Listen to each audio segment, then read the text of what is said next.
Cork, Bajir, Andalites, and Taxons, if you managed to get some earbuds, welcome to the Wonder Years for all your Animorphs rereading and eventual rewatching needs. Yes, folks, it is the #1 new podcast in America and everywhere else for your Animorphs content. I'm Blair. I'm Big Jim. We didn't have any Big Jim appearances in this. No. Big Jim features heavily in book 5. I remember that. Okay. I'm excited. So for those of you who are just tuning in, that's a little weird of you because this follows like the books of Animorphs, but whatever, that's fine. Yeah, I mean, you got to jump on somewhere. Yeah, so I guess. If this is your first episode, go back and listen to the first one. I thought it was pretty good.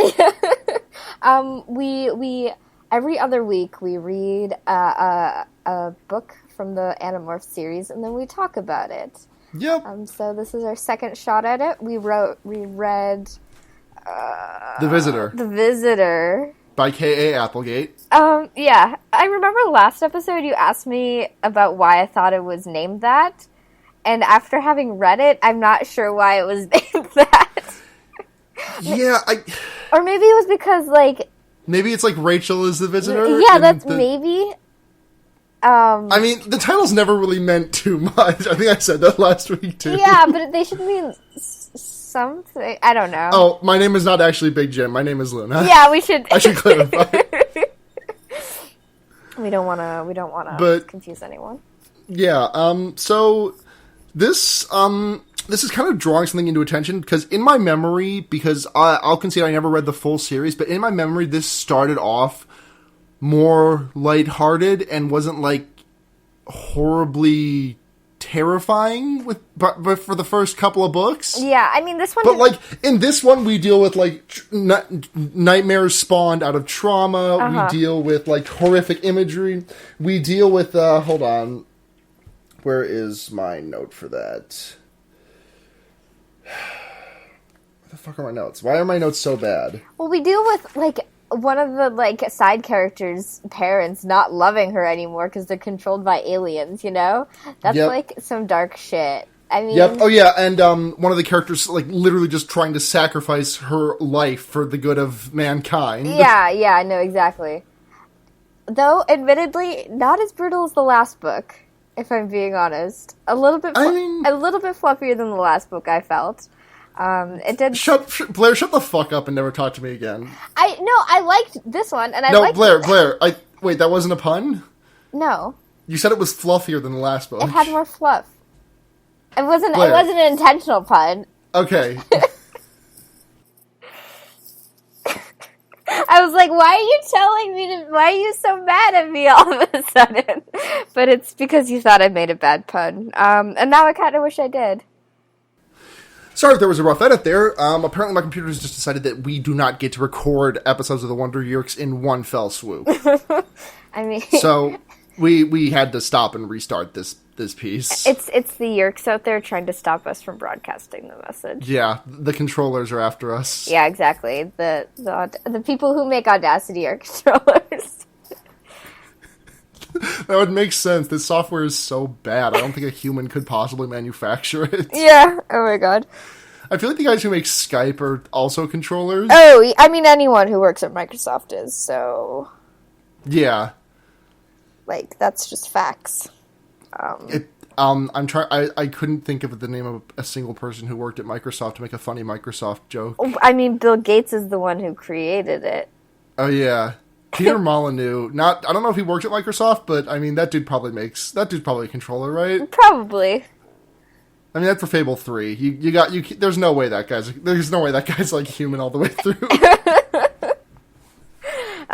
Before we get into our real world fan theories about maybe he's like I feel like Peter Molyneux is an animal that gained the ability to morph, and he just like turned into. Well, what animal? I'm not entirely sure. There's just something not quite human about him. Yeah, Peter. I mean, I haven't seen. What is Peter Molyneux doing lately? Like, what has he done? I don't know. I mean, I haven't heard anything about him. I mean, the only thing I hear about him is the Twitter account Peter Molyneux, which creates, like, stupid video game ideas. Sure. I mean... Like, one of my favorites of all time from, like, 5 or 6 years ago was, like, a game where you control a bullet after being fired from a soldier's gun. Oh, my God. Yeah, it's I also think that I also confuse him with Stefan Molyneux all the time. Oh my god. For a second, I thought that's who you were talking about, just for like a second. And I was like, I mean, I guess. For the uninitiated, Stefan Molyneux is this like really weird, like British reactionary guy who thinks he's really smart. Isn't he a Breitbart? He might be a Breitbart, I don't know, but he makes really inaccurate videos about the Roman Empire to support his capitalistic ideals. I thought that was Sargon of Akkad. I mean, it's all of them, man. It's all of them. What the fuck? Why do we have a landline? We never had a landline in this. What the fuck? Okay. It's still ringing. What year is it? I don't know. We haven't had a landline in 5 years, Blair.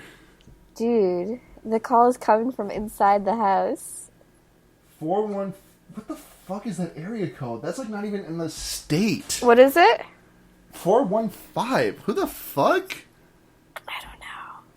That genuinely scared me. We're having a crossover with fear baiting and the Wonder Years because it's spooky time.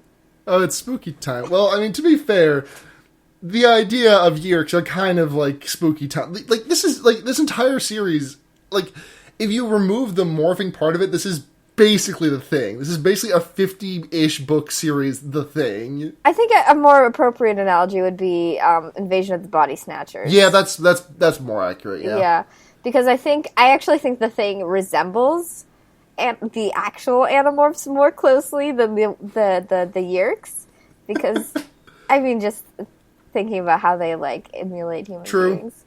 True, and it is, and in the 27th book, they do determine that if introduced to the public and not quarantined in Antarctica, Marco will kill the entire human race within a couple of years.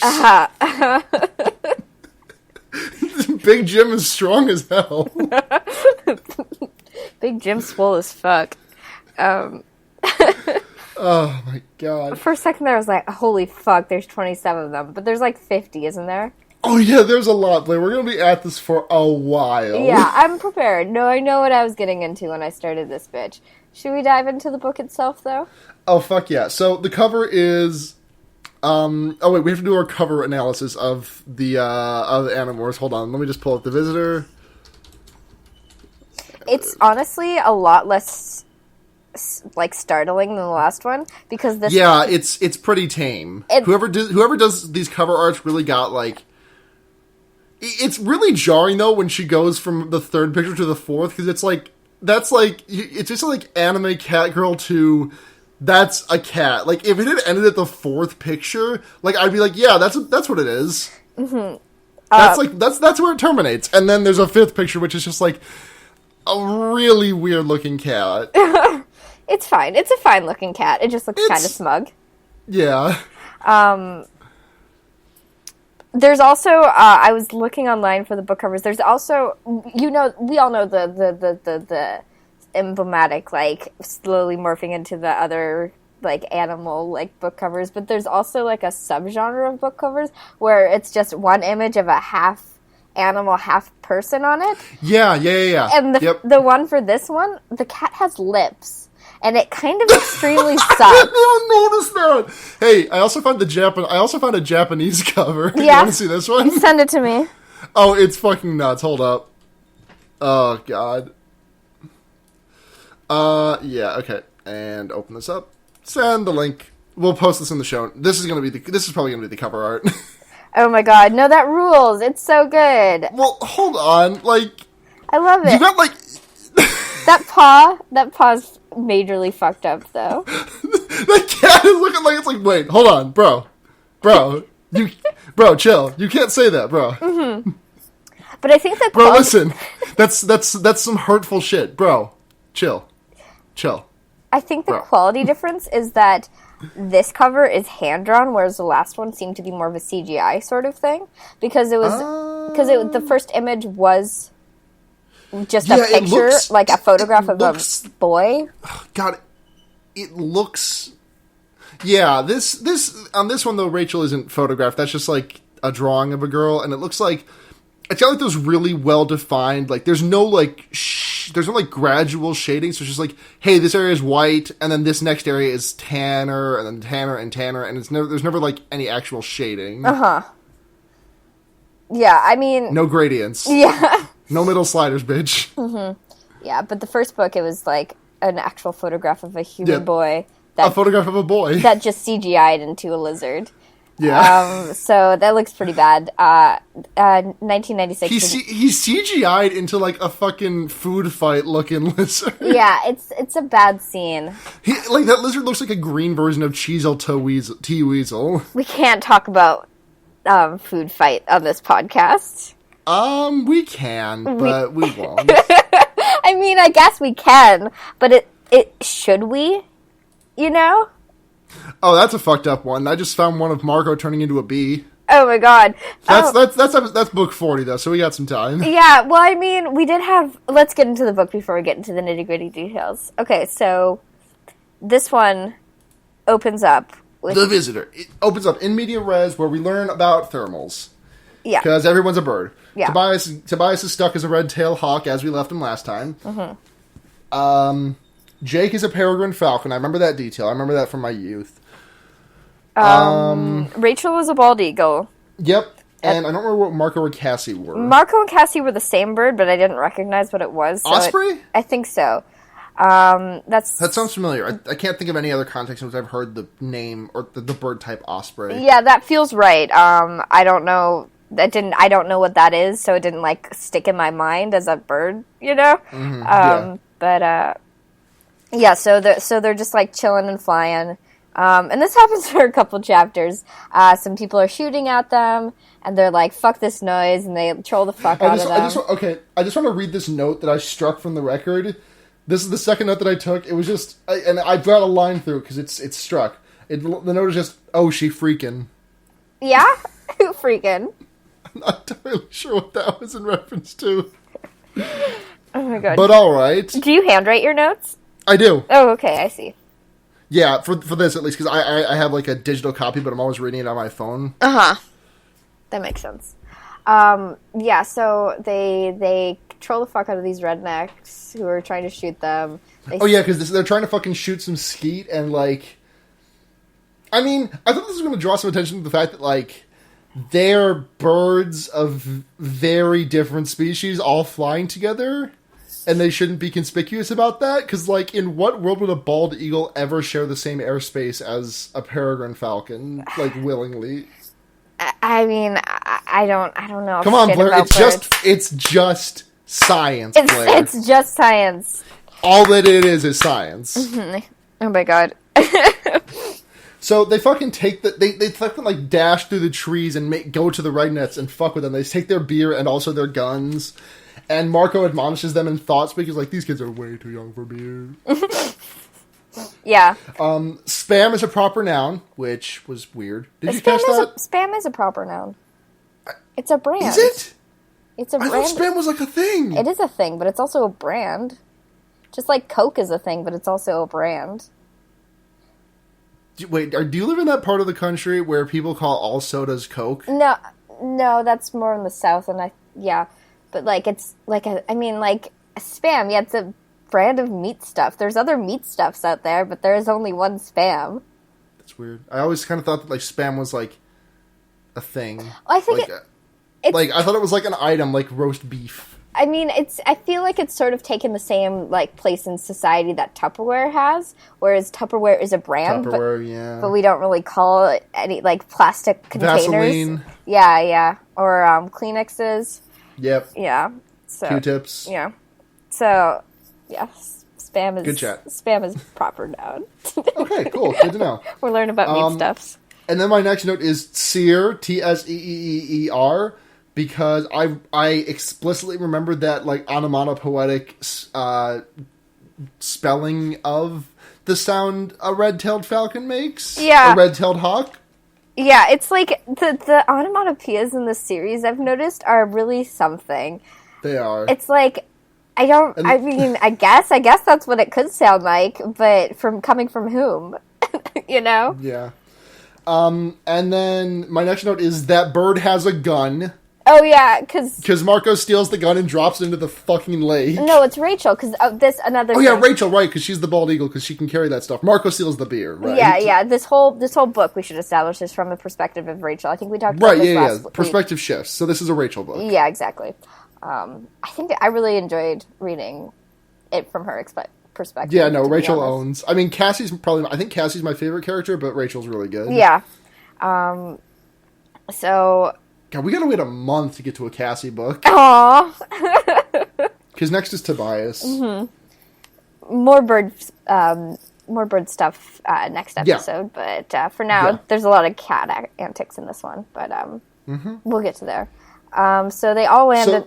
they all land in Demorph, and they're talking about... Margot's making some weird jokes about how they're all wearing shitty spandex, and they don't match at all. Mm-hmm. Yeah, because... they were talking about... I was fully expecting like a Power Rangers goof or something, but like, when was Mighty Morphin Power Rangers? I don't know. I think it probably predates this, but what the reference they made was Fantastic Four, which I feel like is more of a cultural touchstone than Mighty Morphin Rangers. Yeah. Mighty Morphin Power Rangers. Where is... Oh yeah, Mighty Morphin Power Rangers was 93. Holy shit, it's that old? Yeah, I mean... I guess. I had feels no that idea. old. I thought it was like late 90s or something. That's fucked up. It's old as shit. We're all dying slowly. Yeah, that show's old as I am. I know. So, they demorph, and Jake is like, Jake says, and I quote, "That was so absolute." I also highlighted that and noticed that, because I was like, hey, that's not a thing people say. I mean, you don't just say that was so absolute. I mean... I don't think you do. I mean, I was a newborn in 1996. If you say that was so absolute, like, go ahead and write into the show, and we'll retract all these statements. We'll send you a T-shirt. Yeah. It won't be like a show branded T-shirt. I'll just like grab something out of my dresser and send it to you. Oh my god, that's almost better. I feel. I got some banging shirts. Yeah, I'm sure. You seem like a person who owns some dope ass T-shirts. You're not wrong. You're not wrong. You know what else? You know what I also own a lot of? Like every trans girl ever, I own like a shitload of thigh-high socks. Yeah. I just ordered another pair from Sock Dreams yesterday because they were the color of the trans flag. Nice. I used to have a bunch, but they don't fit me anymore. So that got too big. I mean, yeah. Now they're like shin-high socks. Like, yeah, I guess that phase of my life is past, but yeah, it's still a respectable goal to have thigh-high socks. Yeah. So, they demorph and Cassie just fucking shows off because she leaves her arms as wings for as long as she possibly can, but the rest of her goes to normal, so she... It's weird to think about. Yeah, it's like... I mean... They're like just tiny little wings, right? I mean, they're not super tiny because she's... I mean, bird an wings. osprey. Yeah. I don't know. How big is an osprey? Let's Google that. I have no idea. I think they said the wingspan was about 5 feet in the book. Let's see. But I don't know if that's canonical in the real world. Bird weighs 3 pounds. Okay. Also, Cassie says she weighs 80 pounds in this book. I mean, they are middle schoolers. But also 80 pounds. I mean... I don't know. Blair, how much... I mean, not to blow up your fucking spot, but, like, you're a pretty small person, Blair. How much do you weigh? Like, 120? Like, and Cassie isn't, like, small. She's, like, got some muscles and shit. There's no way she weighs 80 fucking pounds. I don't know. I don't know shit. Fucking Cassie is built. Cassie is shredded. Rachel, maybe. Rachel might weigh 80 pounds. Not Cassie, though. Cassie works on a fucking farm. She's lifting hay bales and shit for fun, I'm sure. I love Cassie so fucking much. Same. Me too. Cassie's incredible. So they're talking about all the advantages of being in a bird morph, and Marco's like, well, the eyesight's not that great, because you might see, like, a girl you think is cute from far away, and then you get closer, and you find out she's a skank. Immediately, when Luna read that line, she texted me, the worst thing I've ever received. It's not that bad. It was so funny. I had to stop myself from laughing at work because I was at work when I got this. It was like Mark, Jake. all women are queens, Marco, and Marco, if she breathes, she is a thought. But yeah, Marco's logic is, even if I had this kind of misogynistic thinking, this doesn't make sense. Why would you want to be fooled into going closer to a girl because you thought she was cute, but then she turned out to be ugly, and not just know from far away? Even in the context of this, sexist way of thinking, it's just still, what? What? Yeah, I mean, to be fair, he also does say, you probably would do the same thing to a dude, too. I think it's just the nature of, his comparison is close. His comparison is from afar you can't tell that a woman is a skank to from afar you cannot tell that I am short. Yeah, I guess it's not super a fair comparison, but no, Marco sucks a little bit. In all fairness, yeah, Marco's kind of a dick, but in a way that's fun. I have some notes here that include Marco, if she breathes, she a thought. Marco is an idiot. Marco is a dick. I'm trying to see if I have any other Marcos. Marco notes in, not this week, but trust me. Yeah, no. Marco's probably the most fucked up out of all the kids. But, yeah. No, Tobias is a bird and he has no parents. Yeah. Yeah, I mean, they're both kind of fucked up. Yeah, that's fair. So they move on. I don't remember exactly. Let me take a look at my notes. I got my story beat notes right here. So they walk past the construction site and they rehash the plot of the first book for some pages. There's a lot of retelling of the first book, and and I seem to recall that being a thing. I think once they hit a certain point, they kind of assume you know what the deal is, but they still always open with that iconic, my name is X, I can't tell you my last name, even if I did, I wouldn't tell you the real thing, we're all in danger, etc., etc. Yeah, and it was fine for, the first couple chapters, but after a while, it's yes, I know. I read the first one. But I get it. It's sort of... Yeah, I went through the exact same process of thought where I was why the fuck do they keep acting like I haven't read... Oh, yeah, this is probably going to be in a library where there's 50 books and kids can't be expected to just read them all in fucking order. Yeah. Yeah. So, I do not begrudge the series for that. K.A. Applegate knows her audience. Yeah, exactly. Sort of. Yeah, it is an episodic book series just because of the length of it and, how many there are of them. So, and you kind of do the same thing in, television episodes, so... Yeah, but at least television episodes have, the previously on... Yeah. Though I wish that would have been nice in these books if it was, previously on Animorphs. Yeah. This happened, and this is all the story you need to know. Anyways, you can skip this if you've already read it. Yeah, I mean... But yeah. We'll get that probably when we watch the TV show.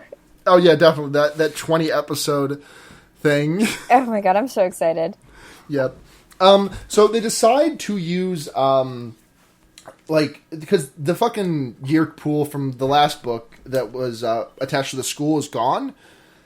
And so they decide to use the assistant principal's daughter, Melissa, who Rachel is friends with, in order to find out where, because the assistant principal, Chapman, is a controller. They decide to use Melissa to, get some information. And then Rachel goes to gymnastics, and she talks about how she's too tall and looks too much like a model to actually do gymnastics. And this is kind of just more emphasizing the thing that I said last episode, where a person with a bad opinion would call Rachel a Mary Sue. Yeah. I mean, I don't know. I feel like, I guess I get that, but... Because she's, blonde and, tall. No, I know, but, she's, from Jake's description of her, at least, where it's, she's blonde, and she's tall, and she's beautiful, and she's, in shape, fit enough to do gymnastics, and she gets really good grades. Anyways. So, did this next part where they're in the locker room read as gay to you? Oh, yeah, I was definitely, definitely highlighted that, and was because there's a line where she's, talking to Melissa, who are like really good friends, or were really good friends about, oh, you should come to the mall with me. And then like Melissa like blushes about it, and she's like, oh, I don't know. And I was like, girl, be real with yourself. Like even with context, that reaction just straight up does not make sense, though. Yeah. Like, it doesn't seem like the way you'd think, where it's like, oh, this person's just pitying me, so I'm gonna be all, like, stammery and blushy. Yeah, I mean, to be fair, Rachel totally seems like the girl you would have, like, your, like, middle school girl crush on. You know? Absolutely. Yeah. You know? And then Rachel's like, oh, shit, is this a controller? Fuck. Yeah. They might have gotten her. Mm-hmm. Because her... And then Rachel gets sexually harassed on the way home. Yeah, that was fun. That happens. I was like, hey, this sucks so much, but then she transforms into an elephant, and it's cool. She transforms into a half elephant. Half elephant. So I want to talk about something that really bothers me about these books, and it's the explicit details in which animorphing is described. It kind of sucks. At one point, when she was turning back from a bird into a human, she talked about how her tongue got fat in her mouth, and I was like, I hate this so much. I don't want to read this. Like, it's so detailed. It's so detailed, and I think K.A. Applegate has a fur affinity, right? Like, this is just known. Yeah, I guess. It's just a known quantity. I guess so. Like, I'm not saying she's right. She's, like, doing shit with these kids, but, like, I'm saying that, like, she has an adult Animorphs AU, which is in, like, not the Animorphs, but, like, just some other people who touch the Escafil device, and they're all adults, and they all fuck. Yeah. I mean, yeah. It's extremely detailed, and I get why, but it's, like... I don't want to, like, think about it. I just want it to happen. So, where's my notes? Oh yeah, I've been watching a Let's Play of L.A. Noire lately, and, you know L.A. Noire, right? You know, that when you're interrogating someone, you got the option to, like, it was originally, persuade, force, or call them out on a lie, but it got changed to truth, doubt, and lie. And so, you know, basically, there was in the locker room, Rachel doubts Melissa. Yeah. Like, she, like, gets aggressive, grabs her arm, and is like, what the fuck is up with you? Like, I'm sure there's a compilation somewhere of Cole Phelps going fucking apeshit on someone, where it's, like, on, like, someone who's, like, in a hospital bed because she was, like, she's, like, 16 and got taken advantage of, and Cole Phelps is like, what the fuck is going on here? It's an absolute overreaction. I love L.A. Noire, but it's so fucking stupid. Yeah. So they have a sort of, like, interaction, and then, like... Oh, yeah, and then Rachel gets sexually harassed on the way home, and she turns her face into an elephant, and it's iconic, honestly. Yeah, it is. She destroys her shoes, though.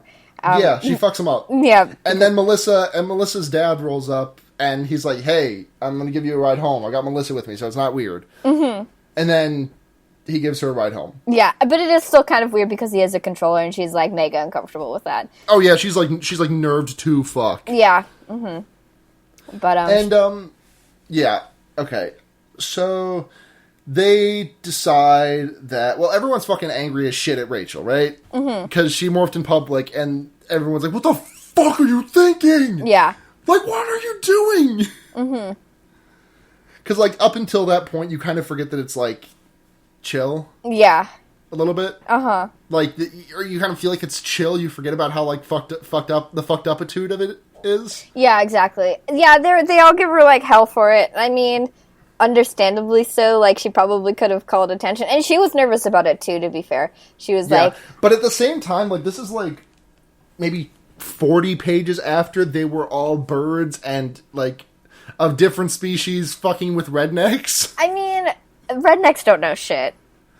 Well, yeah, but, like, maybe they'll tell... Like, their logic was that this guy doesn't know fucking anything, but that he might go tell someone that does know something. But, I mean, it's more suspicious if a young girl halfway transforms into an elephant, then several birds of different species fly together, you know? One is a weird anomaly. The rednecks wouldn't notice shit about that. The rednecks would be like, well, those things had wings. Birds. Yeah. I wanted to shoot them. Yeah, exactly. I'm from the South. It's a really good impression. Thanks. The trick to being from the South is adding 4 syllables to every word. Yeah, it's just a really vowel. I sound like Frank Underwood having a stroke. It's bad. It's a bad scene. Alright, so they decide to get into Melissa's house by having Rachel morph into her cat, which is... It's like McFluffy Fluffer Kitters or something. Fluffer McKitty. It's the worst name ever. Fluffer McKitty is a great cat name, and go fuck yourself. I mean, you need kind of like several levels of irony to appreciate it, I feel. It's I don't know. I think it's cute. It's a kind of a lot. But first, in order to do it, she transforms into a shrew. Yep, and this is where she gets, like, she's basically scarred by it. She's, like, straight up scarred by this, because the animal brain, she can't control it, kind of the same way that Jake couldn't stop the lizard from fucking eating a spider. Yeah, exactly. And she's just like, oh, cool, I'm terrified, and I can smell maggots, and I'm hungry, and I want to go with the maggots, and there's a cat, and it's gonna kill me, and oh, no. Yeah, exactly. But I haven't had many panic attacks in my life, but I feel like that's a pretty accurate textual representation of what it feels like when I'm on one. Yeah. I mean, minus the maggots part, but... I mean, depends on the situation. You know. Yeah. So, yeah, the idea there is to, lure the cat down from the tree, because it jumped onto a tree, onto the shrew. Must have been an easier way to do this, but whatever. Rachel's got to collect them all. Collect all the morphs. Yep, she's got 4 morphs by the end of this. Yeah. So and Cassie even notes that. Also, I'm pretty sure Cassie has a crush on Rachel. Oh, yeah. Yeah, of course. She's always the one who's the easiest on her, certainly. Yeah. So she acquires the cat morph. I gotta go on fanfiction.net, see if there's any Cassie and Rachel. Oh, I'm see if there's any good Cassie and Rachel. I want to see what the most kudos is. What? I don't know. So you keep talking. I'm gonna go ahead and look this up. Well, first of all, kudos is archive of our own, Luna. Okay, well, sorry I don't fucking know my shit, Blair. I was never big on fanfiction.net, so I don't know how you rank how good the the fics are on there. So that happens. So she gets the cat morph, and then they kind of put off morphing until a few days because real life stuff, Cassie's dad's birthday, and papers that need to be written, kind of weirdly juxtaposed against this whole it's teen shit. No, exactly. I know why it's there, but it is sort of a stark contrast between real world problems and Animorph problems, you know? Hey, I accidentally, okay, wait, actually, that's less troubling than I originally thought. Never mind. Go okay. on, sorry. Cool.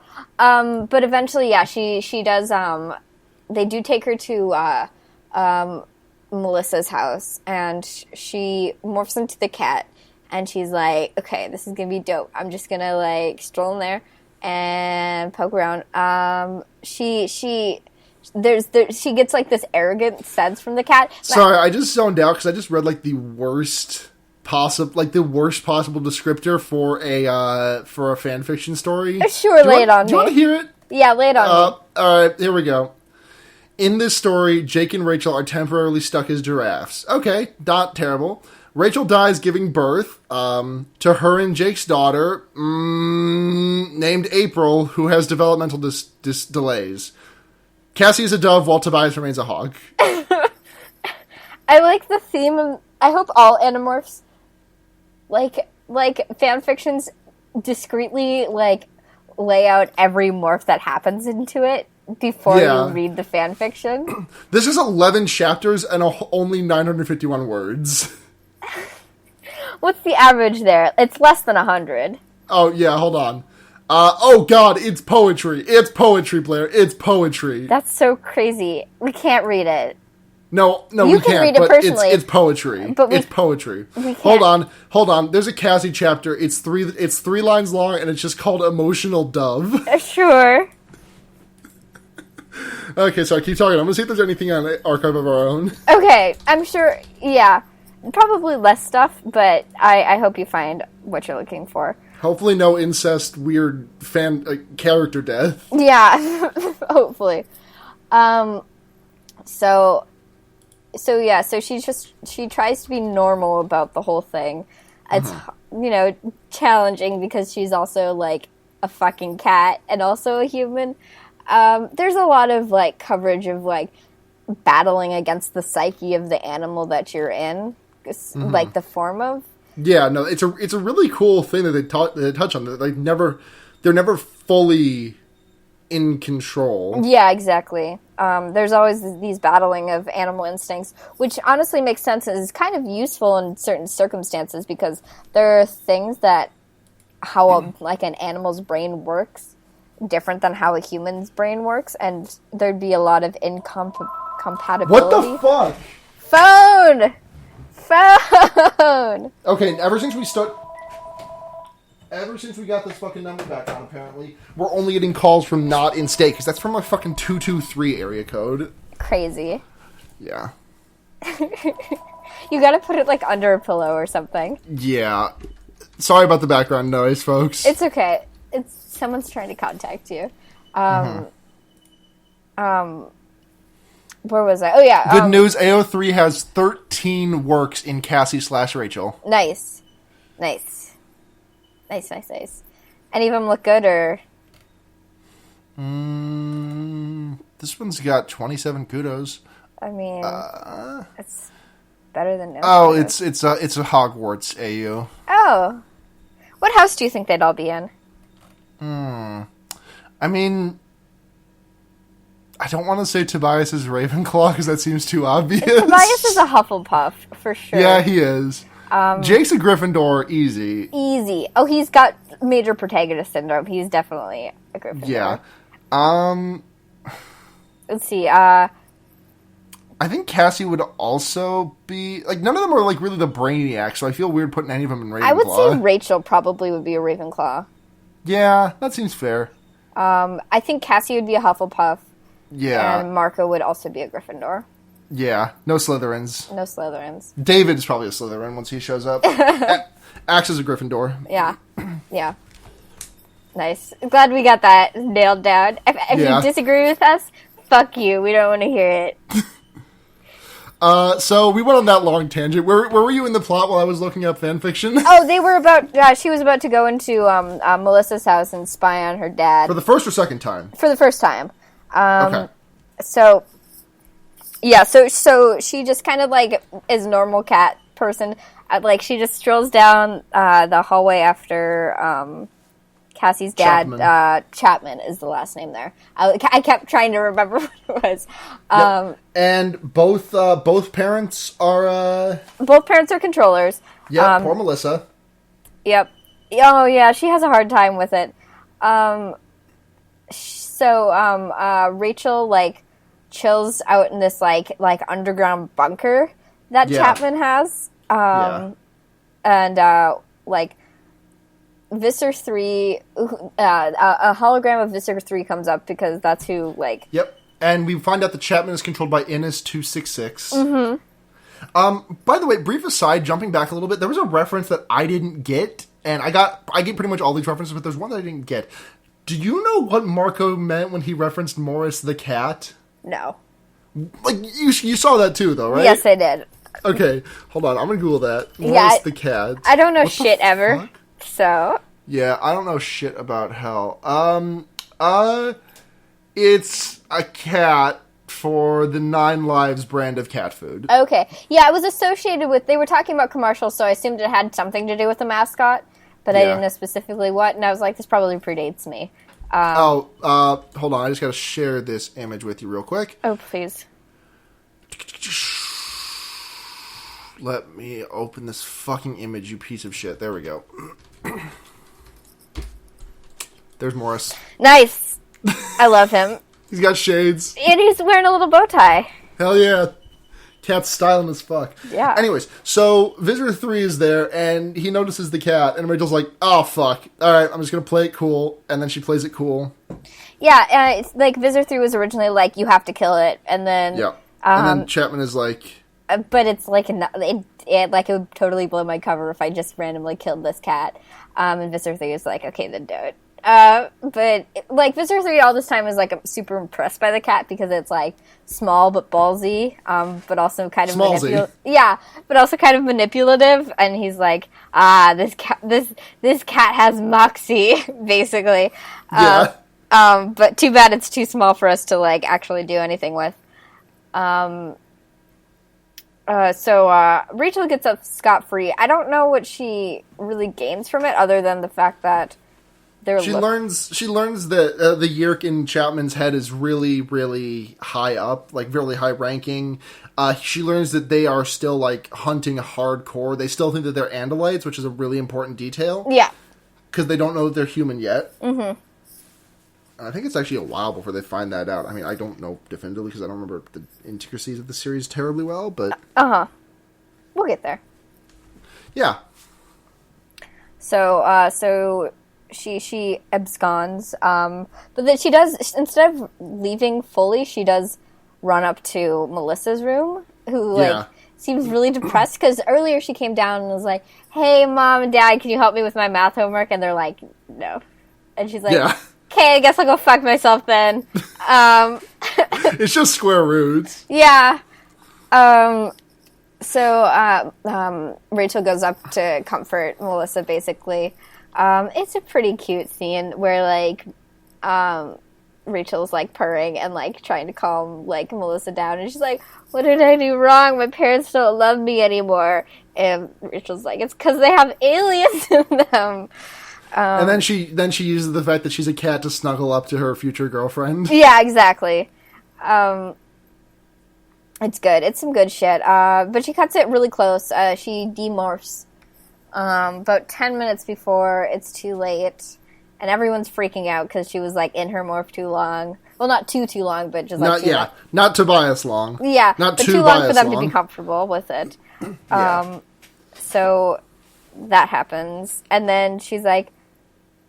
Everyone gets mad at Rachel, like, 5 times in this book. She's kind of, like, a little reckless, if I'm being honest. Yeah, and she does have this really nice line about how, like, being the cat makes her feel like Clint Eastwood. Oh, yeah. That line was so good. Yeah, she's reckless, but it's fine. Like, she gets the job done and shit. But she's like, I wanna go back there, essentially. Like, I will never stop fighting. I think there's more we can gain from, like, another visit. Yep. And is there any major plot shit that happens in between the first and second visit? I don't think so. Other than the fact that they're kind of apprehensive about the whole thing. Yeah. But because Cassie's like, oh, I'll do something. I'll transform into their, like, morph into there too. And Rachel's like, well, we can't have 2 cats there. And then one of them jokes about like morphing into a flea. And she's like, haha, that'd be so crazy, don't do that. So she goes back. She doesn't tell them the whole truth because there was a period where she wasn't telepathically connected with anyone. Yeah, she went dark. Yeah. So she told him what, like, she gained, but not really how much, like, how she gained it really. So she's like, oh, I'll go back there. And halfway through, like returning to that place, she hears Jake's voice on her. Yeah. And he tells her that he's turned into, like, a flea on her, like, body, and she's like, hey, dog, why? No. Hey, dog, why? Just, you know, but it's fine. Like, she's like, well, I guess if you're here to keep me company. I don't know what Jake was expecting to gain from the situation, because he's like a flea and can't hear or see shit. Yeah, like... So it's not like they have an extra set of eyes or ears. I guess he's just there for moral support, essentially, or backup, or whatever. Yeah. Hold on, I need to follow K.A. Applegate on Twitter. Oh, yeah, absolutely. Is she verified on Twitter? Hell yeah, she is. Fuck yeah. Any good tweets? No, not really. Yet. Yeah, like, I wonder what she's up to these days. Writing more books. Oh, yeah. I guess, and probably that makes sense. I just don't know what else she's ever written. The person that she co-wrote Animorphs with has this in his Twitter bio. He says, if you are a Putin bot, Trumpkin, or humorless and easily offended, you get blocked. Oh my god. So kind of like fence-sitting there. Yeah, like, I mean, it depends. Also, Hideo Kojima follows. Nice. I mean, I guess it depends. Like, easily offended could really apply to a stereotype of either political group. Yeah. There's one that, is more, but, honestly, the other side kind of has a hair trigger, too, so... Okay, so... Anyway, we're not going to get into that. Rachel gets fucking caught by the Visitor 3 again in the office while she's fucking... And then they're just like, fucking kill her. Yeah, because they're like, okay, cat. if she's here more than once, if this cat is here more than once, obviously it's one of the Andalites. And she's like, okay. Can't argue with that logic. I mean, you could argue with that logic, but it's probably in your best interest to not speak up and say, actually, I'm just a cat. Yeah, I mean, it's even if this cat wasn't, an Andalite, it's a safe bet. What kind of loss would it really be if, the cat died, Yeah. It's not like it'd be a huge sacrifice. But Rachel kind of blows her cover by, showing that she can understand what's happening after they're like, oh, this is definitely not just an actual cat. And so they try to, Mrs. Chapman comes down, the wife, and tries to does put Rachel in a cage. Yep, but fucking Chapman Prime, the original Chapman, fucking fights back. He's like, no, I can't. Yeah, my daughter's cat. She'll cry. Both of the hosts fight against it. Chapman doing a better job than his wife, but you know.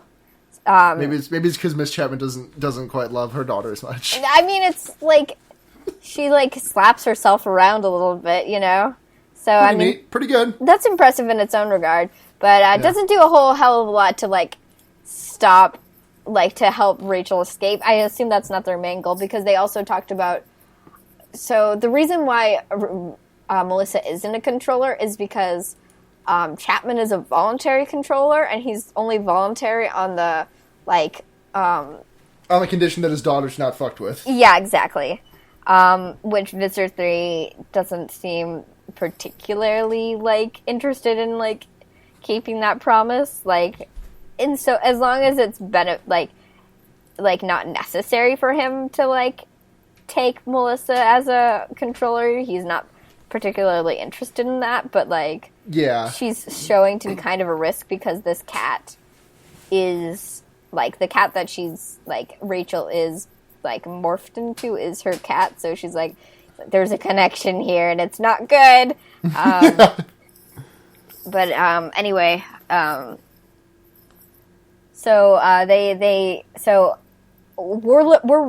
rest of this book is running on a really tight time. Yeah, the rest of this book felt like it ran out of time. So there's just some action. We're not going to really go over the play by play. Well, what I mean is so Rachel has a limited amount of time to be in the morph. We've talked about this. Oh yeah, it did feel it felt like the walls were closing in just a bit. Yeah, no, exactly, because there was a point where there was 2 chapters left. And she was still in her morph, and they were yeah, she has 1 minute left to demorph. I was like, hey, that's 60 whole seconds. That's no Are we time. going 2 for 2 on kid sticking? Yeah, morph sticking. There's a better way to say that, and kid sticking is not the way that I wanted that to come morph out of my mouth. sticking is a better term.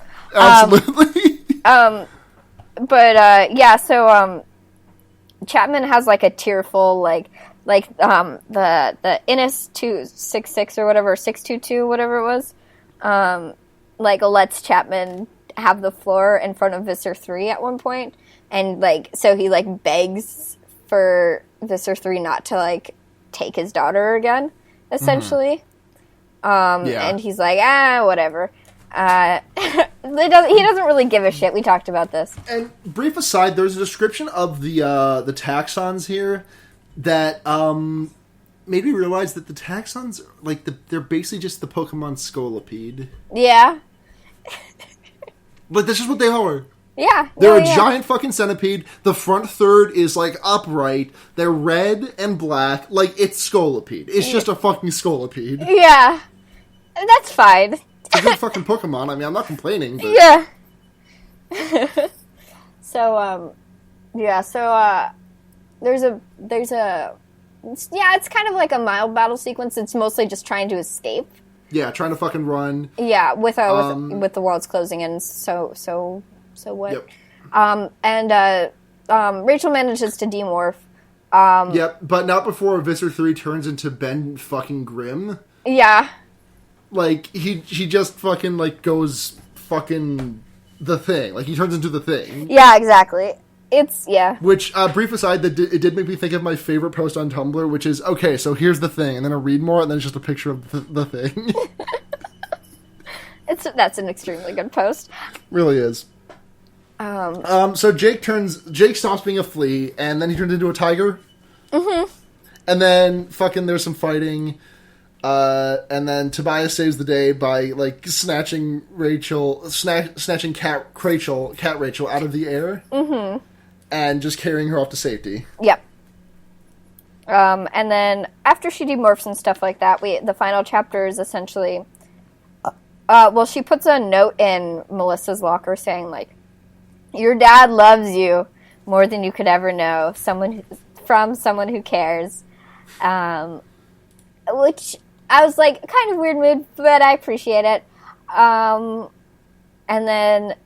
Yeah, I don't know, the falling action in quotes is just them, like, having a small hurrah with the trepidation that comes from it, you know? Mm. Yeah, but that's the gist of the book, essentially. I think. That's the book. Yeah. Is there anything I missed that you want to talk about? Nope, sorry, I was looking at the AO3 page again. No, that's fine. Sometimes you gotta look for that good Cassie Rachel content. Yeah. Apparently Marco and Axe is a really popular ship. Interesting. I'm excited to get to there. Yeah. I mean, in now that I'm thinking about it, like, that's definitely there. Like, there is some definite subtext. Uh-huh. Because Axe doesn't know about the sitting 3 feet away from your bro in a swimming pool because you're not gay. Yeah. So questions. We have an question. An question. From Anne. Hold on, let me pull up the question. I can't open TweetDeck because it fucked Audacity last time I did, so... Do you want me to pull it up? No, I'm just going straight to the page. Okay. And... Okay, no, pull it up. Didn't show up. It's not showing up. Okay. Oh, wait, that's right, I don't have the WonderYorks connected on my phone yet. Shit. Well, shit, okay. I'm just going to sacrifice this Audacity file and open TweetDeck. Okay. Let's hope that it works out. Okay. Twitter user at Ann_Gremlin, friend of the show Ann. At the WonderYorks, hope I'm not too late, but rate the alien species from least to most fuckable so far, including Visser 3's morphs. So, Visser 3's morphs, we have the Yeerk Eater, we have the thing that ate Elfangor, and we have the Thing, right? Yeah. And, of course, the Andalite. Andalite, yeah. Yep. So we got those four. The Yeerks, we got Hork-Bajir, and we got Taxons. I think that's it. Yeah. Honestly, I would say... None of them explicitly jump out as fuckable. I would say the Andalites are probably the most fuckable, to be honest. Yeah, no, definitely. Definitely. Yeah. I guess if you're into that kind of thing, the Yeerks could be, I don't know, fuckable, but, like, hot if you're into that thing. Yeah. They're just, like, weird slugs, but if you're into brain parasites, I don't know. The rest, I mean, let's see, the Hork-Bajirs are the ones with just a bunch of knives, like, stapled onto them, right? Yeah, I think that, like... But I think they're, like, a tender species, so I think that, like, they could navigate that safely. I guess. But, yeah, it depends, like... I would say probably the Hork-Bajirs under the Andalites, insofar as fuckability. Above the taxons, though, right? Oh yeah, absolutely above the taxons. The taxons do also cannibalize one of their own, so that's a point. I mean, that happens. It's also subjective, you know, because like we're not just talking about like conventional attractiveness. Like when we talk about like alien fuckability, there's some definitely like fetish stuff we have to get into if we want to talk about fuckability of aliens, you know. Yeah. Are you a xenophile? Do you like fucking aliens? That's extremely important. Okay, yeah. But I'm gonna go ahead and put the thing between Andalites and Hork-Bajir. Interesting. Explain. I don't know. Rocks? I guess. Rocks are inherently more fuckable than knives? I mean, I guess. Actually, that's actually explicitly not true. Knives are more fuckable, but you're less likely to get your dick chopped off. Yeah. And then, so for me, it's Andalites, the Thing, Hork-Bajir, the Thing that ate Elfangor, Yeerks, Taxons, Yeerk Eater. Yeah, I mean, for me, it's Andalites and the rest of the wash, you know? It's like, yeah. I don't know what to do with the rest of them. Okay, so that's our questions. If you have a question, at Fearbait, at the Wrong Wonder Yeerks podcast. on Twitter, at the Wonder Yeerks on Twitter, or the Wonder Yeerks at gmail.com, and we can get to you. Mm-hmm. What else do we do on this show? I mean, we can promote ourselves. Well, yeah, but we got to look at the next week's book cover. Oh, yeah. Fuck, hold on. Animorphs If you book find 3. it, send it to me. Yep. I got it. It's called The Encounter. Ooh. This is the Tobias one. Ooh. El Tobito. All right. Let me see this son of a bitch. So it's called. So I've confirmed that these subtitles don't have anything to do with anything because the book 40. It's this is your brain. This is your brain on Yeerks. Any questions? So based on this cover alone, what are you thinking about this book? Well, first of all, I want to say that it's kind of a back to classics with it's just a human picture of a human boy that's been CGI'd into a bird. That bird picture is weird too, right? Like they didn't like get a clean cut out of the JPEG of the bird they got in the wilderness. Yeah, exactly. It's making me miss the cover of the book we just read. Yes, it's making me very much miss the cover of The Visitor. The Encounter, also. I love that haircut. He has the very classic 90s, like, Leonardo DiCaprio middle part. I was about to say, this guy looks so fucking familiar, then I realized he just looks like Lil Leo. Yeah. Lil Leo. Yeah, so, yeah, it seems like we're going to have some bird antics. There's a lot of bird antics. I mean, it's a Tobias book. Of course there's going to be bird antics. By law, there have to be bird antics. I think there's going to be an encounter. Okay, encounter with what? You think we're going to meet another alien species? You think Axe is going to show up? What are you thinking? Literally anything could happen. He could encounter another bird. That's just a bird. Yep. Yeah, I don't know. Everything's fair game at this point. Yep. Sorry about the barking. I'm going to try and edit some of that out. Cool. What else do we do on this podcast? I think we sign off. Yeah. Do we have a sign off yet? No? No, but we have to do our other stuff. Oh, yeah. So, you can find me on Twitter at Blair Kitsch, if you like that. You can find me on Tumblr at bramblepelt.tumblr.com if you prefer that. Yep. You can find me on Twitter at Chie Shatonaka and on Tumblr at chiesatonakas.tumblr.com. You can support the show by heading over to fearbaiting.com/fearbaiting. Wait, did I say fearbaiting.com? You said fearbaiting.com/fearbaiting. Yeah, I realized that after the second fearbaiting left my mouth.